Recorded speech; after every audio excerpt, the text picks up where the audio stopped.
part of the overall environment that continues, and ever since he came down the escalator, to feed this sort of concept that you can't just be someone you disagree with, but there's something evil at the core of this person, therefore they must be disqualified, was the nonsense reaction to the CNN town hall. Now, personally, I thought that there were parts of that town hall where Trump did himself no favours, showed that he hadn't really moved on from 2020, didn't exactly reach out to the people who voted for him in 16, didn't in 20 to come back in 24.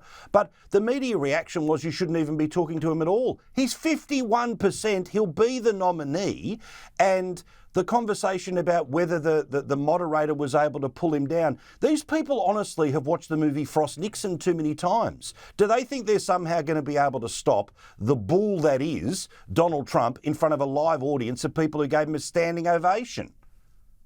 Either do the news or don't do the news, but stop apologizing and self-flagellating over it.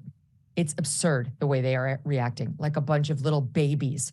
How dare you put him on the air? Oh my God, he was allowed to spew lies. What good did this do for the American people? There's a report out today in which a CNN employee actually refers to that town hall as our Chernobyl. Oh, please. The drama. Please. Yes, this is exactly the same as that, a nuclear meltdown that led to several deaths and cancers for decades. In any event, that's the state of play for CNN and much of the American media, that he is so abhorrent he cannot even be, quote, platformed. Well, guess what? The American people are platforming him. He does look like he's going to be the Republican nominee. Anything could happen, but right now he's the overwhelming favorite. And it is not their job to say no. It's not their job to put their boot on his forehead and shove him back down the escalator. That's not the job of a journalist. They misunderstand their role. If the American people want him to be the nominee, it's going to happen.